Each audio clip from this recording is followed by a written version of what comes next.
Our reading lists do not match, replied Arda.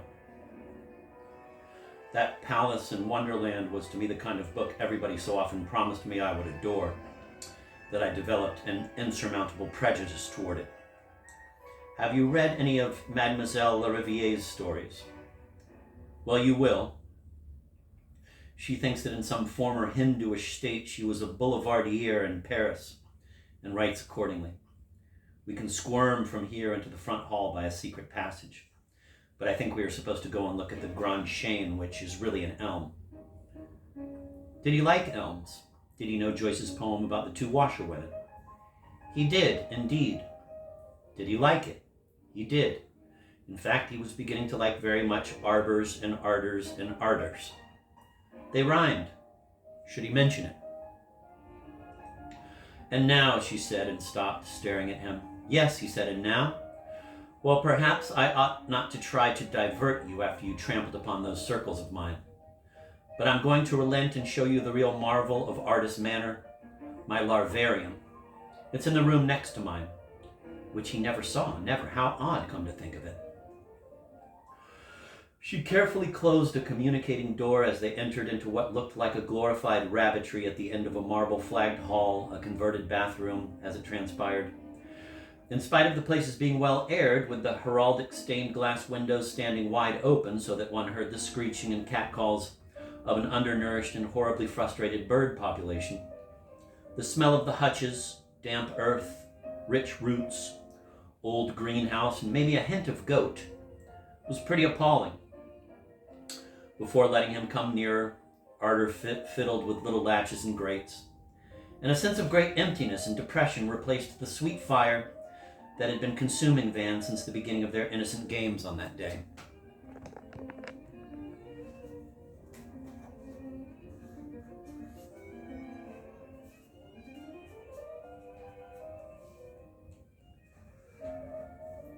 Je raffole de tout ce qui rampe.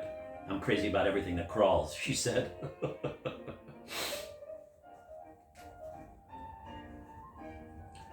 Personally, said Van, I rather like those that roll up in a muff when you touch them. Those that go to sleep like old dogs. Oh, they don't go to sleep. Quelle idée. They swoon. It's a little syncope, explained Arder, frowning, and I imagine it may be quite a little shock for the younger ones. Yes, I can well imagine that too, but I suppose one gets used to it, by and by, I mean. But his ill-informed hesitation soon gave way to aesthetic empathy. Many decades later, Van remembered having much admired the lovely, naked, shiny, gaudily spotted and streaked shark moth caterpillars, as poisonous as the mullein flowers clustering around them, and the flat larva of a local catacalid, whose gray knobs and lilac plaques mimicked the knots and lichens of the twig to which it clung so closely as to practically lock with it, and of course the little vaporer fellow, its black coat enlivened all along the back with painted tufts, red, blue, yellow, of unequal length, like those of a fancy toothbrush treated with certified colors. And that kind of simile, with those special trimmings, reminds me today of the entomological entries in Arder's diary, which we must have somewhere, mustn't we, darling? In that drawer there, no? You don't think so? Yes, hurrah! Samples, your round-cheeked script, my love, was a little larger, but otherwise nothing has changed.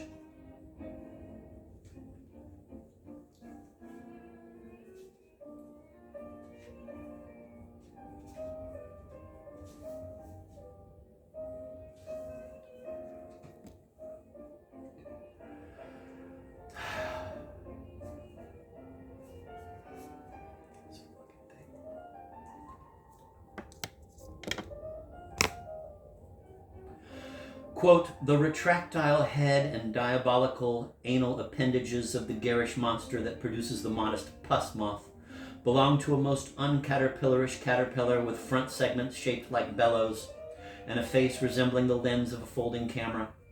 If you gently stroke its bloated, smooth body, the sensation is quite silky and pleasant. until the irritated creature ungratefully squirts at you an acrid fluid from a slit in its throat.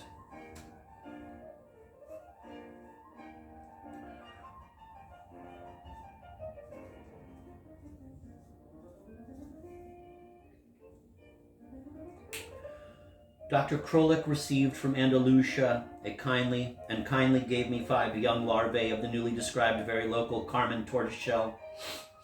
They are delightful creatures of a beautiful jade nuance with silvery spikes, and they breed only on a semi-extinct species of high mountain willow, which dear Crawley also obtained for me.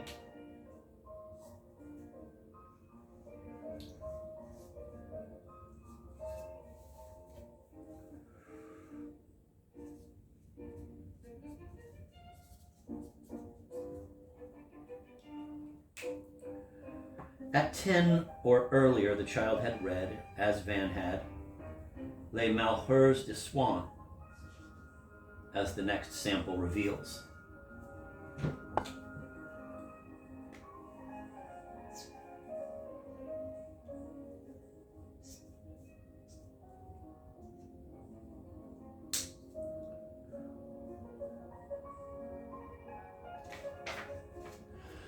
I think Marina would stop scolding me for my hobby. There's something indecent about a little girl's keeping such revolting pets. Normal young ladies should loathe snakes and worms, etc. If I could persuade her to overcome her old-fashioned squeamishness and place simultaneously on palm and pulse, the hand alone would not be roomy enough, the noble larva of the Catalia hawk moth, mauve shades of Monsieur Proust, a 7-inch long colossus, flesh-colored, with turquoise arabesques, rearing its hyacinth head in a stiff, Sphinxian attitude. Jesus Christ.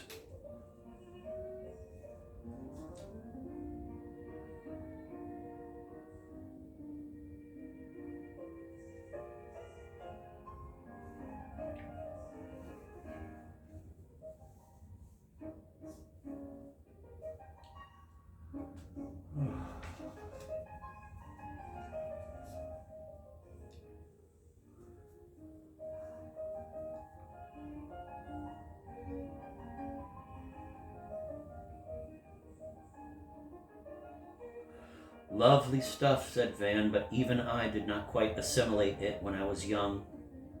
So let us not bore the boor who flips through a book and thinks, what a hoaxer, that old V.V.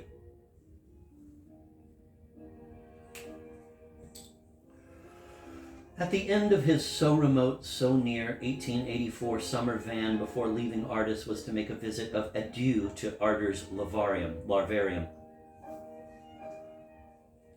The porcelain white, eye-spotted cowl or shark larva, a highly prized gem, had safely achieved its next metamorphosis, but Ardor's unique Lorelei underwing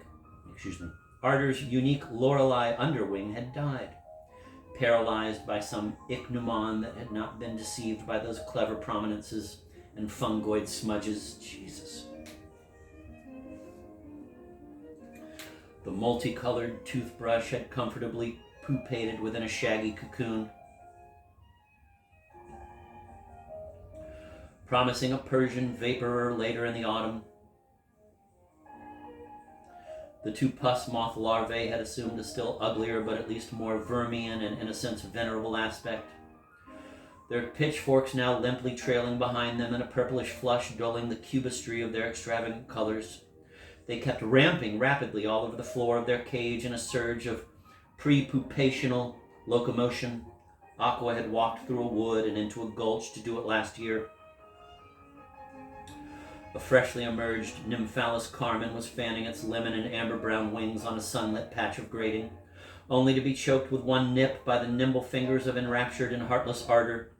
The Odetian Sphinx had turned, bless him, into an elephantoid mummy with a comically encased trunk of the Gurmantoid type, and Dr. Krolik was swiftly running on short legs. After a very special orange tip above timberline, in another hemisphere, Antocharis Ardor Krolik, 1884, as it was known until changed to A. Pritwitzi Stumper, 1883, by the inexorable law of taxonomic priority. But afterwards, when all these beasties have hatched, asked Van, what do you do with them? Oh, she said, I take them to Dr. Krolik's assistant, who sets them and labels them and pins them in glass trays in a clean oak cabinet, which will be mine when I marry. I shall then have a big collection and continue to breed all kinds of leps. My dream is to have a special institute of fritillary larvae and violets. All the special violets they breed on. I would have eggs or larvae rush to me here by plane from all over North America with their food plants. Redwood violets from the west coast, and a pale violet from Montana, and the prairie violet, and Egglestone's violet from Kentucky, and a rare white violet from a secret marsh near an unnamed lake on an Arctic mountain where Krolik's lesser fritillary flies. Of course, when the things emerge, they are quite easy to mate by hand. You hold them for quite a while sometimes, like this, in folded wing profile, showing the method, ignoring her poor fingernails. Male in your left hand, female in your right, or vice versa, with the tips of their abdomens touching. But they must be quite fresh and soaked in their favorite violet's reek.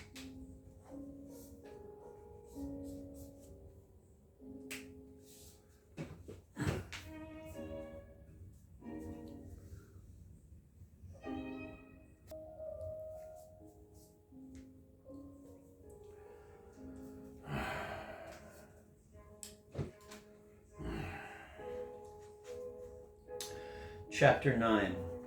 Was she really pretty at 12? Would he ever want to caress her, to really caress her? Her black hair cascaded over one clavicle, and the gesture she made of shaking it back and the dimple on her pale cheek were revelations with an element of immediate recognition about them. Her pallor shone. Her blackness blazed. The pleated skirts she liked were becomingly short.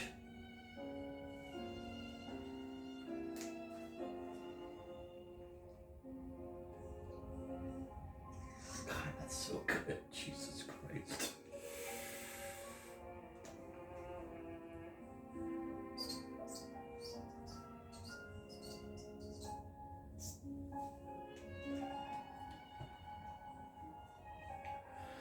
Even her bare limbs were so free from suntan that one's gaze, stroking her white shins and forearms, could follow upon them the regular slants of fine dark hairs, the silks of her girlhood. The iridal dark brown of her serious eyes had the enigmatic opacity of an oriental hypnotist's look in a magazine's back page advertisement. And seemed to be placed higher than usual, so that between its lower rim and the moist lower lid a cradle crescent of white remained when she stared straight at you.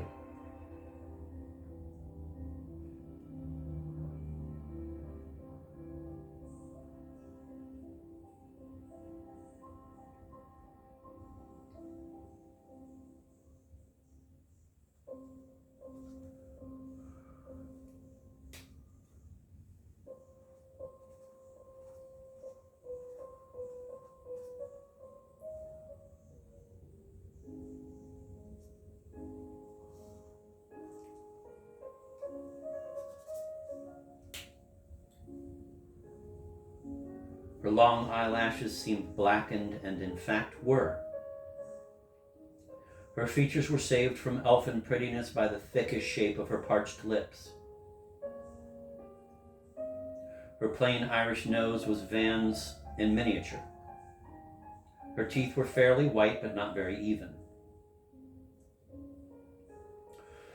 Her poor, pretty hands, one could not help cooing with pity over them, rosy in comparison to the translucent skin of the arm, rosier even than the elbow that seemed to be blushing for the state of her nails.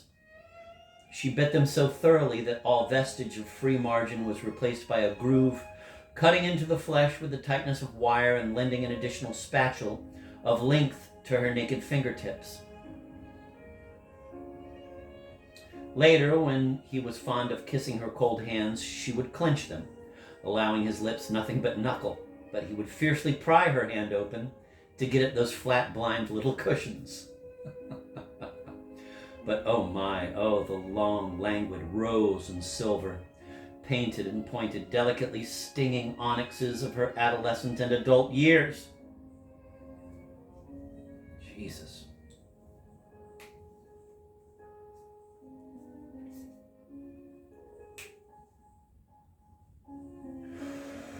What Van experienced in those first strange days when she showed him the house and those nooks in it where they were to make love so soon combined elements of ravishment and exasperation. Ravishment because of her pale, voluptuous, impermissible skin, her hair, her legs, her angular movements, her gazelle grass odor, the sudden black stare of her wide-set eyes, the rustic nudity under her dress. Exasperation because between him, an awkward schoolboy of genius, and that precocious, affected, impenetrable child, there extended a void of light and a veil of shade that no force could overcome and pierce. He swore wretchedly in the hopelessness of his bed as he focused his swollen senses on the glimpse of her he had engulfed when on their second excursion to the top of the house she had mounted upon a captain's trunk to unhasp a sort of illuminator through which one acceded to the roof. Even the dog had once gone there. She had mounted upon a captain's trunk to unhasp.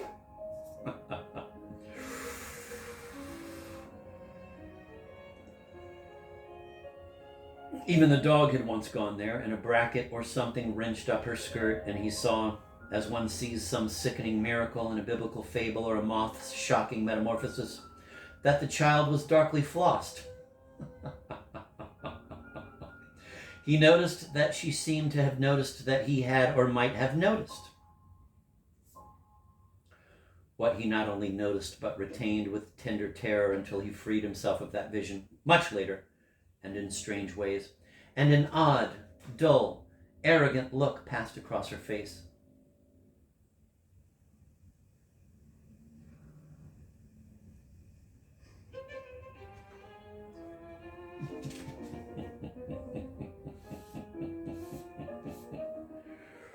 Her sunken cheeks and fat, pale lips moved as if she were chewing something, and she emitted a yelp of joyless laughter when he, Big Van, slipped on a tile after wriggling in his turn through the skylight.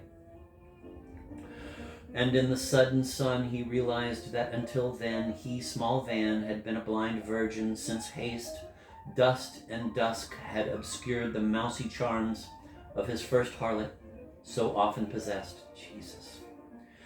His sentimental education now went on fast. Next morning he happened to catch sight of her washing her face and arms over an old-fashioned basin on a rococo stand, her hair knotted on the top of her head, her nightgown twisted around her waist like a clumsy corolla out of which issued her slim back, rib shaded on the near side. A fat snake of porcelain curled around the basin. And as both the reptile and he stopped to watch Eve in the soft woggle of her bud-breasted in profile, a big mulberry-colored cake of soap slithered out of her hand, and her black socked foot hooked the door shut with a bang, which was more the echo of the soap's crashing against the marble board than a sign of pudic displeasure. Jesus Christ.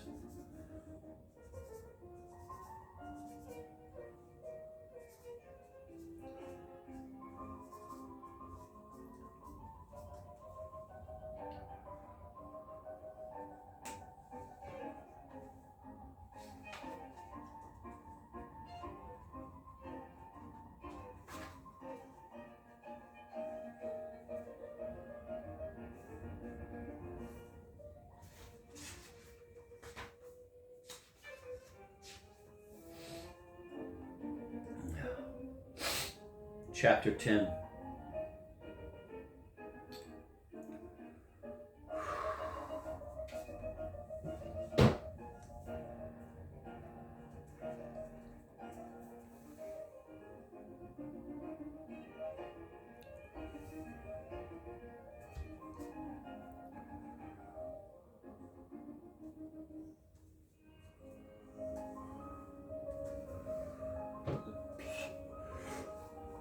Weekday lunch at Artis Hall, Lucette between Marina and the governess, Van between Marina and Ardor, Dak, the golden brown stoat, under the table, either between Ardor and Mademoiselle Lariviere or between Lucette and Marina.